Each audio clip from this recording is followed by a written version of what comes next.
Dear students, in this session we will begin from page number 127, paragraph number 3. Let me read. Hence, another major book which can be said to inaugurate postcolonial criticism proper is Edward Said's Orientalism, 1978, which is a specific expose of the Eurocentric universalism which takes for granted both the superiority of what is European or Western and the inferiority of what is not. In this paragraph, there is a reference to Edward Said's text Orientalism and the idea of Orientalism. This text is a specific expose to the Eurocentric universalism which takes for granted both the superiority of what is European or Western and inferiority of what is not. In the previous section, we had discussed universalism and Eurocentrism. Edward Said, in his text Orientalism, is also pointing to the problem of universalism. According to him also, universalism claims Eurocentrism and it takes for granted what the superiority of what is European or Western and the inferiority of what is not European or Western. Said identifies a European cultural tradition of Orientalism, which is a particular and long-standing way of identifying the East as other and inferior to the West. The Orient, he says, features in the Western mind as a sort of surrogate and even underground self. In this text, Edward Said gives the explanation of Orientalism. What do you understand by Orientalism? Orient, it refers to countries of the East, especially East Asia. Said identifies a European cultural tradition of Orientalism, which is a particular and long-standing way of identifying the East as the other. So Orientalism means a particular way of looking at the people or the nations of the East. Okay, especially East Asia. And what is that particular way of looking at these people? As the other. Not as us, but as the other. So that is a speciality. And inferior to the West.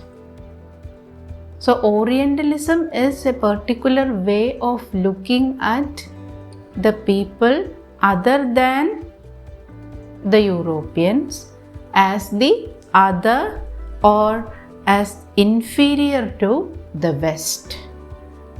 And Edward Said is talking about this aspect in his text Orientalism.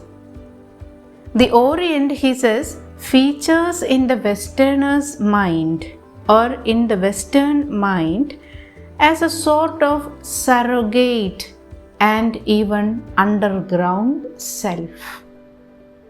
The Orient or the people of East Asia, they do not have their own individuality. Okay, they have only a temporary, a surrogate identity of themselves, and also they have an underground self, something that is not acknowledgeable. Okay, they have an underground demeaning self. That is what the Westerners think in their mind about the Orient. This means, in effect, that the East becomes the repository or the projection of those aspects of themselves which Westerners do not choose to acknowledge. So, considering the people of the East as the other, or as the surrogate, or as the inferior, that means that they are of a different quality. And what are the qualities often associated with these people? They are cruelty, sensuality, decadence, laziness, and so on. So, decadence, what is the meaning of it? It is there in the glossary, page number 134. Decay or deterioration, that is the meaning of decadence. Sensuality, what is the meaning? Sensual nature, indulgence in pleasure of senses. So, the people of the East, they are considered as uncivilized people who do not know how to act in a mature manner or how to control their emotions and how to behave in a very civilized manner. If at all the people of the East, they express themselves, that will be just like expressing with their crude mental behavior, expressing cruelty, expressing sensuality, decadence, or laziness, or dullness, etc. So they are not people who can act in a mature manner, and that is why they are considered as the other by the Westerners. So this is Orientalism, the thought of the Orient in the mind of the Western people. At the same time, and paradoxically, the East is seen as a fascinating realm of the exotic, the mystical, and the seductive. So there are two sides of Orientalism. On the first side, the Western people, they think about the Orient as something dull, something very lazy, something very sensual and cruel and also uncivilized. So that is one way of looking at the East as the other.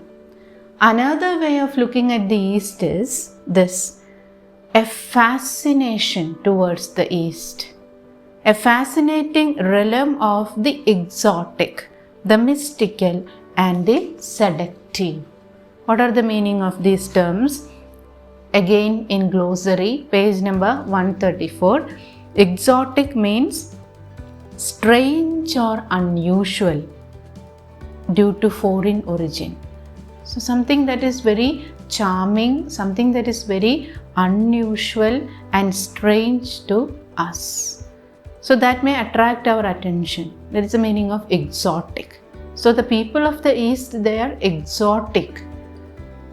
They have their own fascinating charm. Another term is seductive. Okay, they have their own enchanting power to attract the people of the West. So these are the two understanding, or these are the two sides of the concept of Orientalism.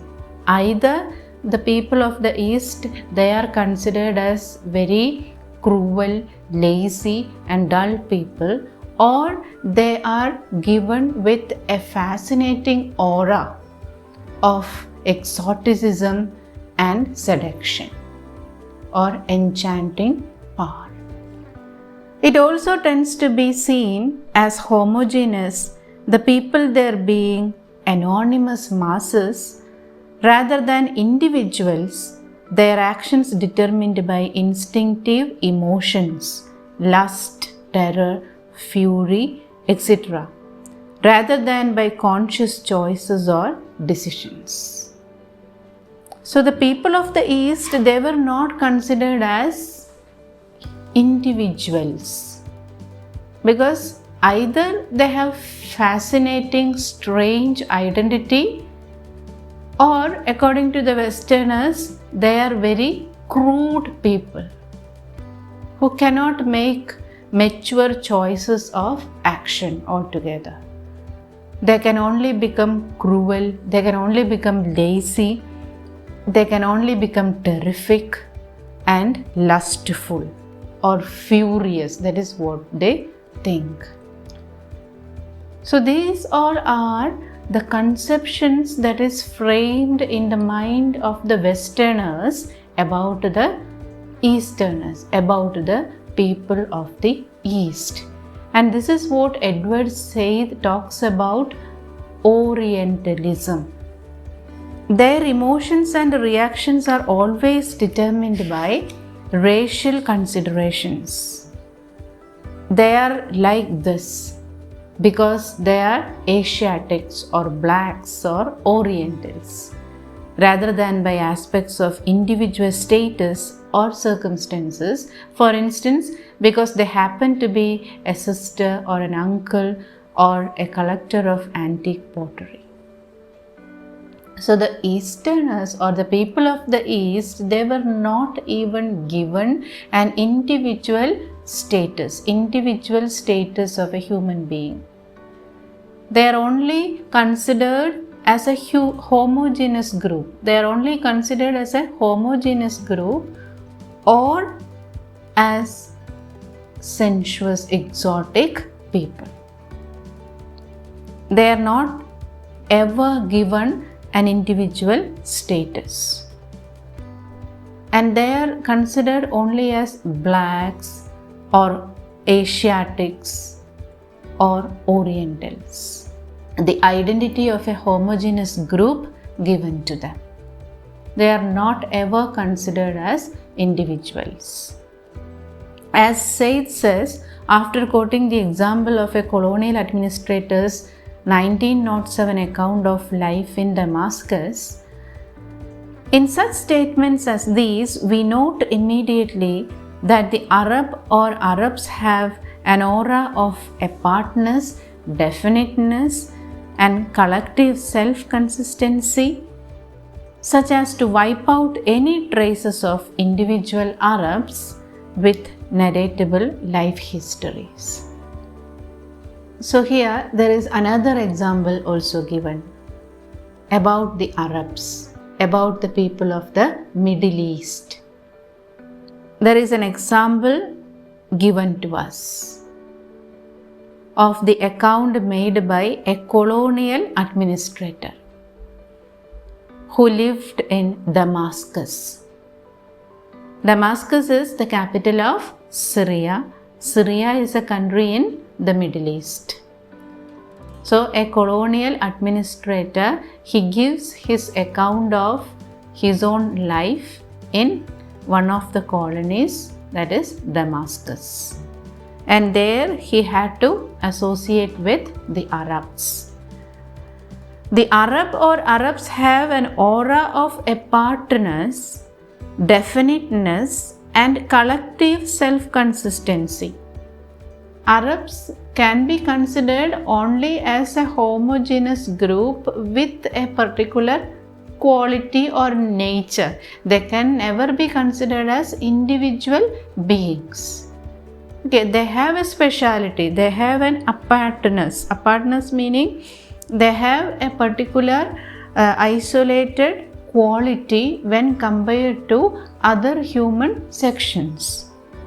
They have a definiteness, they have a specific quality of their own. So with that specific quality of their own, they can be considered as a homogeneous group only, not as individuals. And here there is a term given in italics, collective self-consistency. What is the meaning of it? Collective self-consistency. So the meaning is harmonious traits and behavior. Self-consistency, harmonious traits and behavior. So the Arabs, they have their own particular behavioral pattern. They have their own definiteness, specific quality. They have their own distinctiveness.